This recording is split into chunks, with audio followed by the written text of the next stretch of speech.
नमस्कार मेरे प्यारे सभी दोस्तों। आखिर एक लड़की ने एक मोर से क्यों शादी किया? बहुत ही अजीबोगरीब कहानी है और वास्तव में आपको विश्वास ही नहीं होगा। लेकिन वास्तव में जो यह कहानी है बहुत ही जबरदस्त है, इसलिए आप इस कहानी के अंत तक बने रहिए। आखिर उस लड़की ने मोर के साथ शादी क्यों किया? तो बहुत पुराने समय की बात है कि एक गांव था और जिस गांव में ऐसी मान्यता थी कि पुराने समय से लोग कहते आ रहे थे और उस प्रथा को लोग फॉलो भी कर रहे थे कि अगर उस गांव में किसी लड़की की अगर शादी होती है तो लड़की की शादी जो सबसे पहले किसी जानवर से कराई जाती थी, फिर जाकर उसको किसी मर्द के साथ में शादी की जाती थी। ऐसा इसलिए था कि अगर जानवर से शादी होने के बाद अगर जो है वह उसका जो जीवन रहेगा बहुत ही सुंदर सुचारू से, उसके बाल बच्चे सही होते हैं, वरना उसके पति पर उसके जीवन पर हमेशा खतरा बना रहता है। लेकिन ऐसी स्थिति में जो है बहुत ही अजीबो तरीके वहां की शादियां होती थी। वैसे ही एक वहां की उस गांव की लड़की थी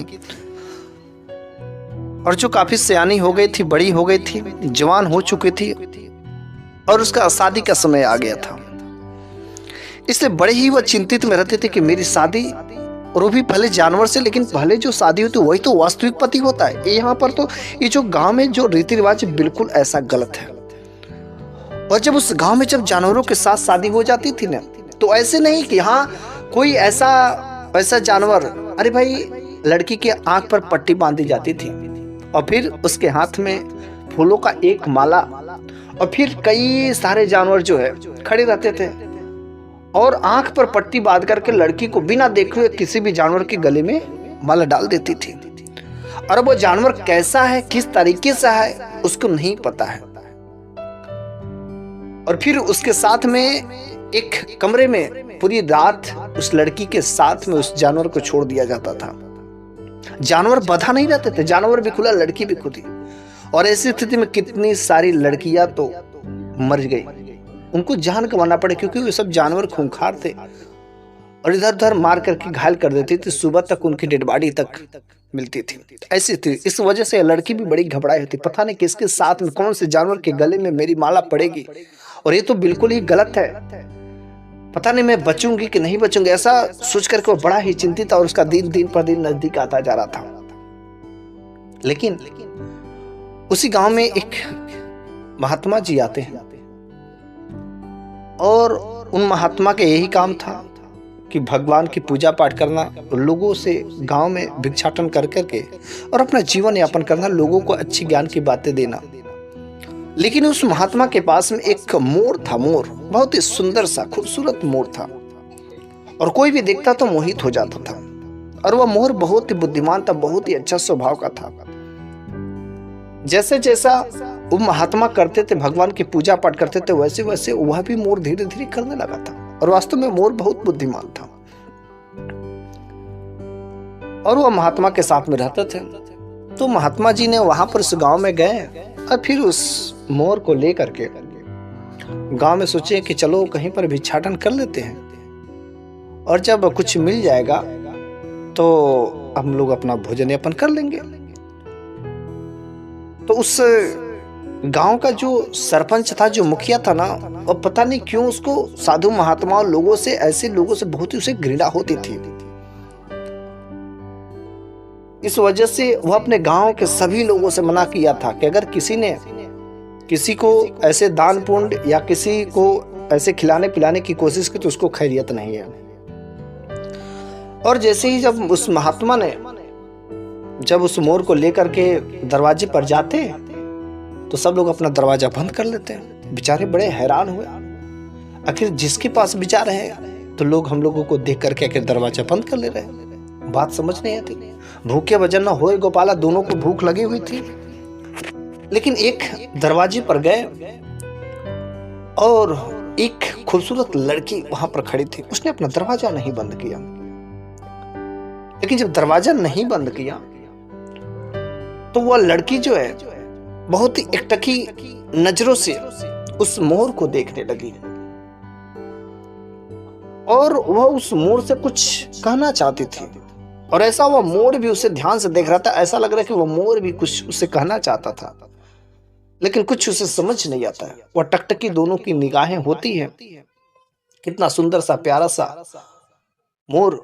वो मन ही मन सोचने लगती कि अगर जो जानवर से शादी होने की बात होती, अगर इस मोर से शादी हो जाती तो इसके साथ कोई खतरा भी नहीं, और कितना प्यारा सा, और एक रात गुजारना बहुत ही आसान सरल सा हो जाएगा। कितना प्यारा पक्षी है, वह मन ही मन सोचने लगती है।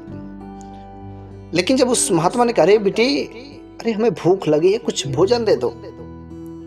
लेकिन जैसे ही जब वो होश में आती है तो बाबा की बातों को सुनती है और तुरंत तो वह दरवाजा बंद करके अंदर चली जाती है।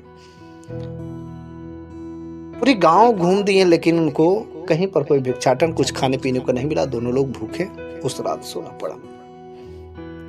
अगले दिन चूंकि मोर भी भूखा था, सुबह सुबह का समय था, मोर को अपना भूख सहन नहीं रहा गया। तो बाबा जी पूजा पाठ में लगे हुए थे और मोर जो है सोचा कि पूजा पाठ तब तक उठेंगे नहीं, और तब तक हम चलते उस लड़की के घर पर, शायद हमें कुछ खाने के लिए दे देगी। और वह मोर जो है अकेले उस लड़की के दरवाजे पर चल पड़ता है। जब लड़की के दरवाजे पर जाता है तो वहां पर वो लड़की देखती, अरे मोर बस, अरे वो महात्मा कहाँ गए।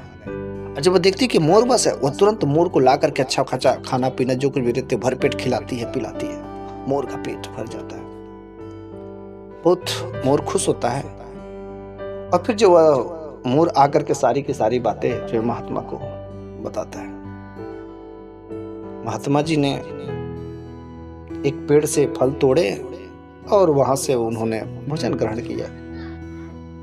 लेकिन मोर के बताने के अनुसार महात्मा जी ने उस लड़की का मन पढ़ लिया था कि उसके अंदर क्या चल रहा है। और वो लड़की मन ही मन सोचने लगी कि काश जब जानवरों से शादी की बात होती है तो मोर भी वहां पर रहता और मोर के गले में मैं डाल देती। लेकिन रह गई बात, जो है आंखों पे पट्टी बांधी रहती है, कैसे मैं पहचानूंगी, क्या होगा। और वह दिन आ भी गया जब सारे के सारे लोगों ने अलग अलग प्रकार के जानवरों को लाइन में खड़ा किया। और फिर जब वह लड़की आई, और लड़की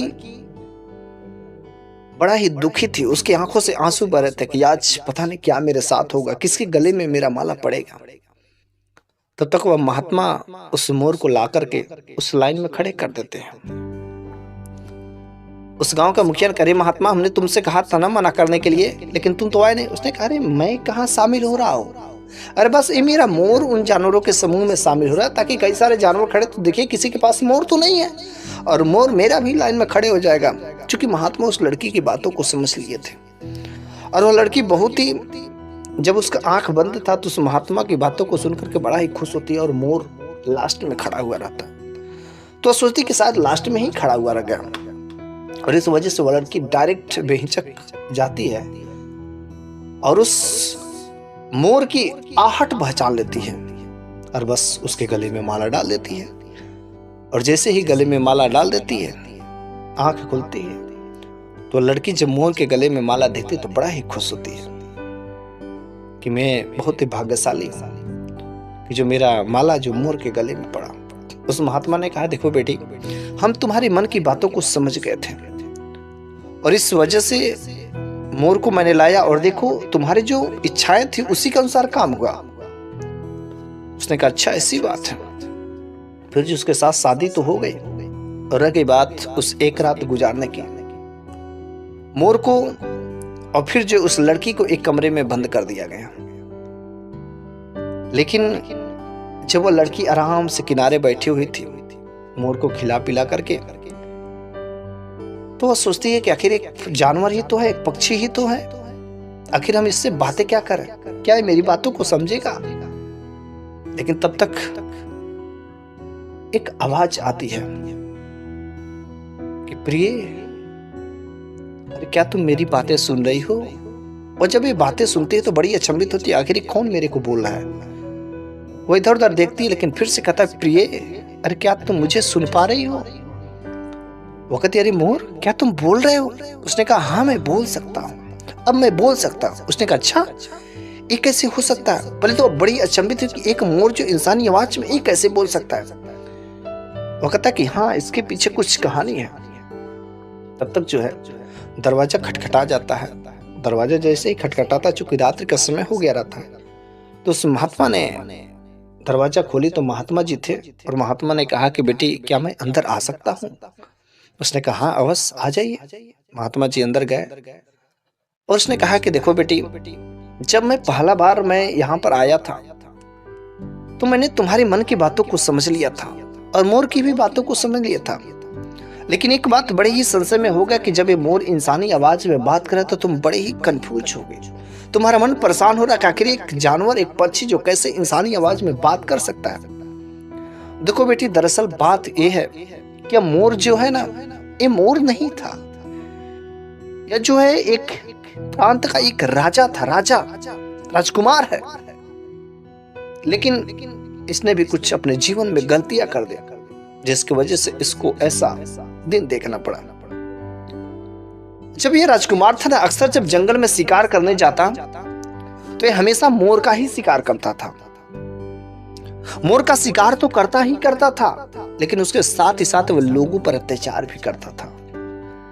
और वो इतना लोगों पर अत्याचार करता कि अगर उस गांव में कोई भिखारी, कोई भिक्षुक, अगर कोई जरूरतमंद इंसान आ जाता तो वह किसी को दान करने से मना करता था। अगर उसके प्रांत में कोई अगर भगवान की भक्ति भाव करे, कोई पूजा पाठ करता, कोई आस्था लगाता, कोई मंदिर में जाकर के पूजा करता, तो फिर उसे प्रताड़ित करता था। यह भगवान को नहीं मानता था और ना किसी को करने देता था, किसी को दान पुण्य करने ही नहीं देता था। लेकिन उस गांव में ना बेटे, एक बार एक ऐसा मानो कि साक्षात भगवान के रूप एक महात्मा जी एक महिला के घर पर जाते हैं।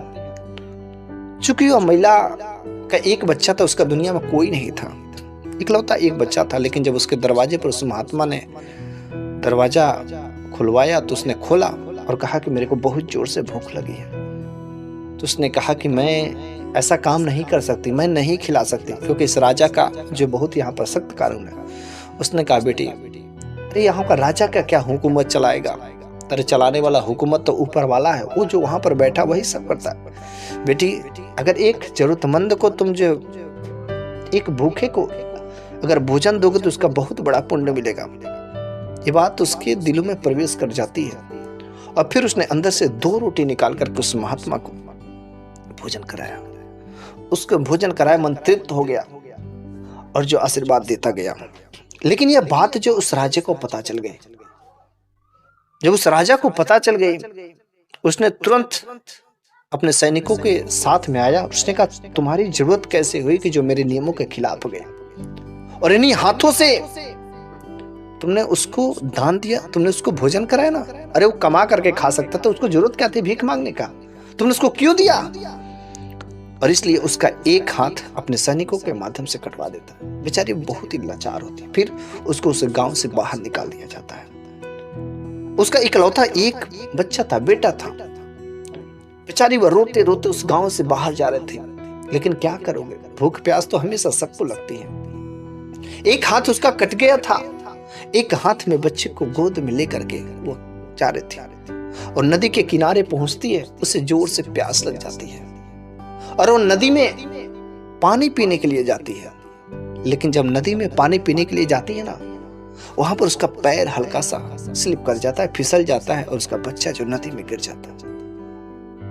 नदी में बच्चा गिर जाता है, लहरों के साथ में कुछ दूरी पर बह जाता है। वो बेचारी चीखने लगती है, चिल्लाने लगती है, लेकिन कोई बचाने वाला वहां पर नहीं रहता है। बड़ी परेशान हो जाती है, रोने लगती, चीखने लगती है। तब तक वहां पर 2 ऐसे शख्स वहां पर आते हैं जो गेरुआ रंग का वस्त्र पहने हुए रखते हैं। वहां पर 2 लोग आते हैं और उसमें से एक ने कहा, करे बहन क्या हुआ? उसने कहा मेरा बच्चा पानी में डूब रहा है। वो तुरंत एक युवक नदी में प्रवेश करता, डुबकी लगा करके उसके जो बच्चे को लेकर के चला आता है। उसको आत्मा में शांति मिलती कि मेरा बेटा बच गया। लेकिन चूंकि उसके एक ही हाथ बचे थे, उस दूसरे ने पूछा कि बहन आखिर तुम्हारे साथ में क्या हुआ है? आखिर कौन ऐसा कैसे किया है? फिर उसने उस राजा के राजकुमार की सारी करतूतें कहा सुनाई। उसने कहा बहन, जो जैसा करता है ना उसको वैसा कर्म मिलता है। अगर तुमको भरोसा नहीं, विश्वास नहीं, तो बस अब उसको सजा मिलने वाली, क्योंकि उसका कहर बहुत अधिक हो गया है। लोगों पर उसका प्रताड़ना और उसका पाप का घड़ा भर गया, और वो वहीं पर बैठते हैं और फिर जो है कुछ ऐसे मंत्रों को बड़बड़ाते हैं, कहते हैं, और कुछ आसमान से ऐसे कुछ फेंकते हैं। फिर जो है कुछ ही समय बाद उस राजकुमार के शरीर में अजीब हलचल होती, दर्द होने लगती, पीड़ा होने लगता है। उस राजकुमार का अंग अंग जो है एक जानवर में बदलना शुरू हो जाता है, और धीरे धीरे वह राजकुमार का शरीर जो एक मोर में ही बदल जाता है। और जब मोर में बदल जाता है, ऑटोमेटिक वह मोर जो खींचा खींचा खींचा उस युवक के पास में वहां पर आ जाते हैं। उसने कहा, देखो बहन, तुमको जो प्रताड़ित करने वाला था, तुम्हारे साथ में जो बुरा किया, उसको तो सजा मिल गई, और देखो अभी कुछ ही समय में आएगा। उसने कहा, क्या बात करें? और कुछ ही समय में उसके सामने एक मोर आकर के खड़ा हो जाता है। उसने कहा, हाँ यही है वो राजकुमार, देखो इसको आंखों से आंसू। अब वह अपने जो राजकुमार था, जो वह राजा था, वह अपना शरीर को देख करके उसकी आंखों से आंसू बह रहे थे। उसने कहा, हाँ बहन, इसको देखो, पाप की सजा इसको मिल गई, जैसा किया था उसको मिल गया, अब ये भोगेगा अपना कर्म। लेकिन हाँ, तुम्हारा जो दूसरा हाथ है और तुम्हारा दूसरा हाथ भी मिलेगा। और फिर वह कुछ ऐसे मंत्रों को बड़बड़ाता है, और फिर जो है उसका दूसरा हाथ भी मिल जाता है। उसने कहा, अरे आप हैं कौन? उसने कहा, देखो बहन, हम दोनों लोग वही हैं कि जो तुमने 2 रोटियां खिलाई थी, दूसरा कोई नहीं है। और फिर कुछ ही समय बाद वे दोनों वहां से गायब हो जाते हैं। लेकिन उस राजकुमार को जो श्राप की वजह से जानवर बन गया था, उसको कहा गया था कि अगर तुमको मुक्ति तभी मिलेगी जब जो है तुम्हारी शादी किसी जवान लड़की से, किसी कुंवारी लड़की से होगी। और देखो बेटी, ये बात यही है कि ये जो मोर बन गया ना, ये जो एक राजकुमार है, और अब इसकी शादी तुम्हारे साथ में हो गई, इस वजह से यह इंसानी आवाज में बोलने लगा है। और देखना कमाल की बात होगी, अब यह पाप से मुक्ति मिल जाएगी, इसको जो सांप लगा था वह मुक्ति मिल जाएगी। और वह महात्मा फिर से वहां पर बैठते हैं, कुछ भगवान की भक्ति भाव करते हैं, कुछ मंत्रों को बड़बड़ाते हैं, रोते हैं, भगवान से कुछ प्रार्थना करते हैं। और कुछ ही समय बाद वह मोर धीरे धीरे खूबसूरत नवयुवक में बदल जाता है। जब खूबसूरत नवयुवक में बदल जाता है, वो उस शख्स को देख करके बड़ा ही खुश होते, बड़ा ही प्रसन्न होते कि वास्तव में मेरा शादी जो है एक जानवर के साथ में, और वह जानवर एक इंसान बन गया, इससे भला मेरे साथ में क्या हो सकता है? इससे अच्छा मेरा शादी जो जानवर से भी करो, जानवर इंसान भी बनेगा, भला वह एक राजकुमार है, इससे अच्छा क्या हो सकता है? लेकिन यह बात जब गांव वालों को पता चली तो विश्वास नहीं होता है। उसने कहा, हाँ अगर विश्वास नहीं होता है तो आप लोग इस राजकुमार से खुद पूछ लीजिए। और तब जाके पूरे पूरे गांव वालों पर भरोसा होता है, विश्वास होता है, और उस गांव का जो मुखिया होता है उसे भी विश्वास हो जाता है। और उस गांव में जो लोग अपमान करते थे उसका दिमाग खुल जाते हैं, और फिर उस गांव में किसी कभी महात्मा का, किसी भिक्षु का, कभी किसी जरूरतमंद का अपमान नहीं होता था, क्योंकि जरूरतों की सेवा करने से हमें भी ऊपर वाला देता है।